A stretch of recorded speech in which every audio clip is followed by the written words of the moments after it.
Hello, everyone. My name is Edward Brian Kaisip, and I have been invited by the UP Organization for Shifties and Transferees to speak today, for their event, and I appreciate that invitation. So, what I'm going to discuss during this today's session will be about how I managed the group, and at the same time how I was able to help and to be of help of service to the aspiring shifties and transferees of the University of the Philippines. So medyo marami na akong experience when it comes to people asking me about shifting and transfer, and I'm here to share them all to you. So let me just share my screen. Um, okay, welcome everyone to Shift Happens. Yes, it does. A presentation I made for today's session, the 22nd of May 2021. So Shift Happens, aware naman kayo na lahat tayo ay darating talaga sa point na kailangan natin ng pagbabago, 'di ba? Change is coming. 'Di ba? Yan pang mantra ng ating Pangulong Duterte. Although I'm not a DDS. Hands up. No, so change is something that we need to accept and we need to embrace, and shift happens because may mga pagkakataon talagang kailangan nating mag-change ng course for our betterment, no? So, what am I going to discuss to you? Ang pinaka central question niyan is, Kuya, bakit po ba nagkakaroon ng shifting, 'no? Unang-una sa lahat, may mga pagkakataon na hindi ka na talaga siguro satisfied sa program na meron ka. May mga pagkakataon naman siguro na, baka hindi mo lang talaga tipo yung program na ina-applyan mo or ina-applyan yung current mong program, 'no? Or talagang wala ka ng gana at iba yung dream program mo, 'no? At nagbabago 'yan, excuse me, nagbabago 'yan and we have to accept that, 'no? Ako nga nagbago ako from chemistry to BLIS, 'di ba? So, change happens and we need to embrace that, no? And I'm here and the other administrators of the group are there to help you and to provide you with assistance with everything that you may ever need, no? I already told you I am Edward Brian Kaisip, and I am one of the administrators of the Facebook group UP Shifties and Transferees. It is actually a private group. No, it's a private group, but you cannot actually see its contents. But it's a searchable group naman. You can just search it up on Facebook. No, Kuya, tatanong po ako sa'yo, gusto ko na po mag-shift or transfer. Ang tanong, are you prepared to shift or to transfer? 'Di ba? Part of the shifting and transferring is about knowing about what you really want and what you really intend to do and what you really intend to achieve. 'Di ba? Hindi naman syempre yung UP tatanggap ng application just there and then, 'di ba? Hindi yan tumatanggap year round. Tumatanggap sila only during specific time. So you have to be aware of that. You have to be aware of the schedule, you have to be aware of the deadlines, no? At nasa group naman siya, no? And some UP campuses like Diliman, no, they release a primer wherein everything that you may ever need are there para hindi ka na rin tanong ng tanong, at the same time, one-stop shop na siya, 'di ba? So kuya, how to shift or transfer to UP, no? Shifting or transferring to UP entails a lot of hard work, perseverance, and patience. And no amount of begging, kneeling, or crying, no, will get you into UP kung wala ka nung tatlo. 'Di ba? Importante syempre nagsisipag ka, nakikitaan ka ng pagpupursige at may pagpapasensya ka. 'Di ba? Kung wala ka nung tatlong 'yun, paano ka makakapasok sa UP niyan? Importante na meron ka nung tatlo, 'di ba? So, siyempre UP, aware tayo diyan na it's the top university in the country. And as the top university in the country, it is expected to produce excellent alumni, 'di ba? Who will serve the nation. Hindi pwedeng kung sino-sino lang 'yan na alam mo 'yon na hindi dumaan sa tamang proseso. 'Di ba? So, aware kayo dapat diyan na UP is an institution of wherein brains talaga ang labanan, 'di ba? So, dapat alam mo ang position mo and you know that anong pinapasok mo, 'di ba? Actually, sa UP, whenever some people ask me kung paano nakakapasok sa UP, I always tell them about my treating rule, no? Um this is something that I intend always to tell people, no. Para siyang jowa, eh, no? May treating rule, no? So the first rule is know what you're looking for. Guys, importanteng importante alamin niyo kung ano ba yung gusto niyong gawin sa buhay niyo. Hindi puwedeng yung alam mo yon yung parang kung sino-sino na lang, kung ano-ano na lang kukunin mong program, kung ano-ano na lang gagawin mong program, kung ano-ano na lang ilalagay mo diyan sa application form mo. Hindi puwedeng gano'n. Dapat alam mo kung ano yung kinukuha mo, alam mo kung ano ang gusto mong gawin sa buhay mo. Know what you're looking for, importanteng importante 'yun. At no amount of kneeling, begging, and crying will get you what you're looking for kung hindi mo naman din kasi siya inaalam within you. So dapat alam mo 'yan, 'di ba? Kasi first step 'yan. Gusto mo ba talaga maging doktor? Gusto mo ba talaga maging engineer? Gusto mo ba talaga maging nurse? Gusto mo talaga maging ganito? Then by all means, know how to get there. Know how to how to be there. Kasi siyempre hindi naman 'yan nangyayari ng spontaneous eh, 'di ba? It has to happen and sometimes, you know, how you have to force the hand of fate para gumalaw 'yan. So know what you're looking for. 'Di ba? Know what you actually want to do in life. Kasi 'yan ang pinakaimportante bago kayo talaga maka-apply sa UP. Next, learn to ask questions. Guys, you're adult enough, 'di ba? Alam ko naman na marami sa inyo ang magsasabi sa akin, magtatanong sa akin, and I accept that. And I am willing to answer as many questions as you can. Pero syempre naman guys, may pagtulog naman ako, expect ko naman, 'di ba? Na hindi ko kayo masasagot at pag halimbawa nasa banyo ako or yung mga times na alam yung hindi ko may chance na hindi ko hawak yung phone ko. Pero learn to ask questions. Because aware naman kayo na hindi lahat tayo, eh, alam mo yon parang alam lahat ng bagay sa mundo. 'Di ba, na aware naman kayo na hindi lahat ng bagay, eh, parang, puwede mong malaman, 'di ba? So, learn to ask questions. Hindi siya masama guys, hindi kayo iko-crucify ng UP, hindi kayo iko-crucify sa group kung magtatanong kayo. So, important na alam nyo yung ginagawa nyo, importante kung ano yung gusto nyong mangyari, importante kung ano yung gusto nyong ma-achieve, 'di ba? So dapat kung ano man yung gusto nyong ma-achieve na yon, tanungin niyo kung paano maabot 'yun. 'Di ba? Hindi yan masama. No, it's actually a sign of being matured. It's actually a sign of being intelligent because alam mo sa sarili mo na hindi mo alam lahat ng bagay. No, so learn to ask questions. Don't be afraid to ask questions because it's not bad. It's not.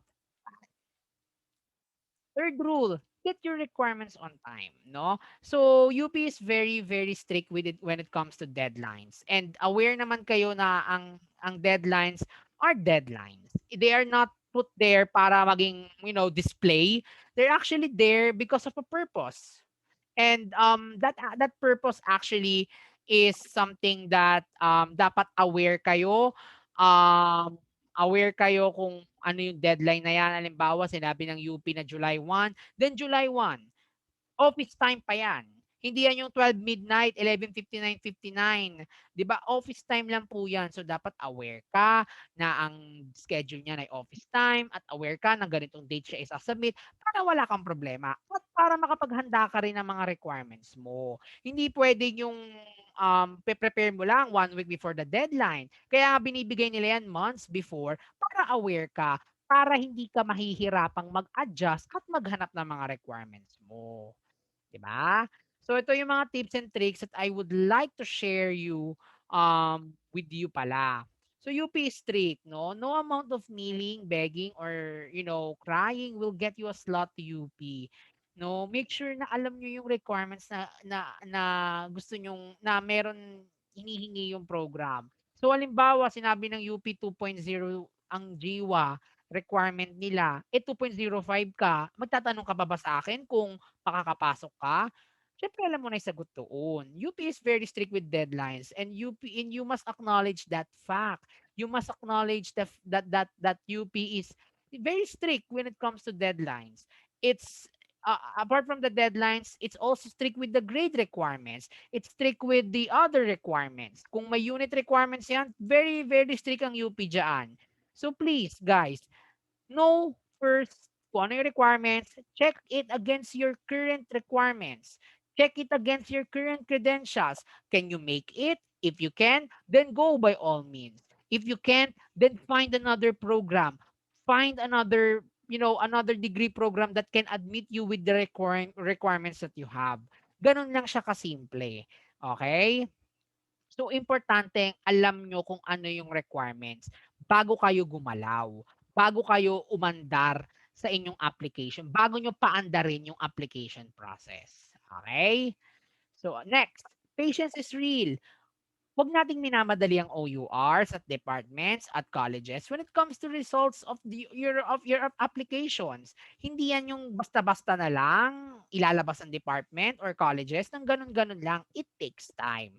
No, patience is real. No, may mga experience ako na may mga estudyante na nagmamadali at tinatanong sa akin kailan daw ba maglalabas ang OUR ng mga listahan. Sabi ko, wait ka lang, kakapasa mo pa lang naman 3 days ago. Hindi naman agad-agad yan. 'Di ba? And besides, you are not the only one applying into UP. You are not the only one who applied. So dapat alam mo sa sarili mo na syempre they have to sift through, they have to go through the application process. They have to see your application, they have to look for your they have to look into your application. May mga ganun. So dapat alam mo 'yun, alam mo sa sarili mo na um na ang UP ay government institution 'yan. At siyempre bilang government institution, meron silang sinusunod na bureaucratic processes. Okay? So wag pilitin ng UP maglabas kung wala naman pa siyang ilalabas. Okay? Trust the process. Trust the system. Okay? Next, no pain, no gain. Do good sa current studies nyo, guys. Alam ko mahirap ang current studies nyo. Siguro talagang wala ka ng motivation o wala ka na talagang will to actually move forward. Pero tandaan mo na UP is an institution wherein grades are very important. Wherein grades ang sukatan ng, intelligence dito sa UP. And sige, that's up for another debate. Pero aware naman tayo na GWA, SIWA, or SIWAG ang binibase ng UP when it comes to academic standings. So, grades pa rin talaga ang mananaig at the very end of it. So, please, do good sa current studies mo. Kahit sukang-suka ka na, just do good. Para pag nag-apply ka sa UP at naabot mo yung dream course mo or dream program mo, di mas masaya ang life. Di ba? Huwag nating itapon yung current study dahil di mo lang talaga gusto ngayon. Tandaan mo, ano bang program ang titignan ng UP? Yung TCG mo from that program ang titignan ng UP. Yung TOR mo from your past program will be the one to be their basis. 'Di ba? So kung 'yun pa lang nakita na nila puro 5 ka, paano mo mako-convince sila ngayon na papasukin ka ngayon sa program nila, 'di ba? Okay. Next, ask questions. Nabanggit ko na 'to kanina. Asking questions is not bad. It's not actually a sign of being, tanga or slash I'm not gonna say it, the B word, pero it's actually a sign of intelligence. It's actually a sign of being, of being wise. You know that you do not know everything, and that's totally fine. Ask questions. The group is created or was created because of that, primarily to answer your questions, to answer what is in your mind. Ano yung gusto mong malaman? Ano yung gusto mong makuha? Kaya ginawa yan ni Jean at kaya yang ginawa ni Mark, yung group na yan, and kaya namin sinusupervise yan ni Job. It's because it's because we want you to have a platform wherein you can voice your questions without having the fear of being criticized, having the fear of being antagonized. 'Di ba? It's actually a way for you to express your questions without that fear. So please ask questions. We gave you a platform, wag niyong sayangin. Okay? Next, deadline. Submit on time. I mentioned it earlier. No amount of not crying, kneeling, or whatsoever will help you kung hindi ka magsasubmit on time. Submit them on time. Okay? contingencies are real, no? Some of you are magtatanong sa akin, "Kuya, ano po yung contingency plan? How does it work?" Ito yung mga gumagawa ng backup plan, no? Yung mga halimbawa, gusto nila mag-apply sa journalism tapos mag-a-apply sa isang program na sobrang far-fetched. Tandaan nyo guys, tinatanong ng admission committee kung saan kayo nag-a-apply beside do sa program na ina-applyan nyo. Kung malalaman nila na yung program na ina-applyan mo, ay yung iba mong ina-applyan program eh far-fetched, eh malamang makakatunog yan sa'yo na parang gagawin mo lang silang stepping board, 'di ba? Stepping stone, wag gano'n. Kung magkakaroon man kayo halimbawa ng contingency, yung pinakamalapit naman para ma-convince mo din yung admission committee that you are willing to spend time within the program and that you're willing to get some units within the program na hindi masasayang ang investment nila sa iyo. Kasi remember, investment 'yan. Investment nila yung oras nila at the same time investment yung mismong yung mismong pag-interview nila sa iyo, yung pagpapa-exam nila sa iyo, 'di ba? So please, 'di ba?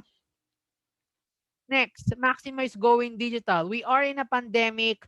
May mga emails na binigay ang mga OURs, may mga Facebook pages sila, maximize their presence online. No, sumasagot 'yan sa mga PM, sumasagot 'yan sa mga emails because they are obliged to do that. Remember, they are still a government institution. They are under the obligation to answer the ano yun, the emails, the correspondences that you will be sending them. So maximize going digital. Hindi naman sila naging digital because they want to, but because of the situation we are in. So maximize it. Make sure to make the most out of it. 'Di ba? 'Di ba? So wag nating sayangin. Sumasagot kasi sila sa email. So magtanong, okay? Lastly, go join the UP Shifties and Transferees. No, this is a very, alam ko medyo short lang tong talk ko na to. And I apologize for not actually being, digitally present during that time talaga. Pero, you can just join the UP Shifties and Transferees group. I'm there, no, along with Job, Jean, and Mark. We're happy to serve you and we are happy to help you in any way we can. You can also search me on Facebook, Edward Kaisip, no, and I'll appear. Or you can just send me an email at Edward Brian Kaisip, no spaces, no caps, small caps, and at gmail.com. Or you can send me an email at kaisip, as in CAISIP, no spaces, small letters, at up.edu.ph. So, thank you everyone for actually spending time with me. And I apologize again for not being here.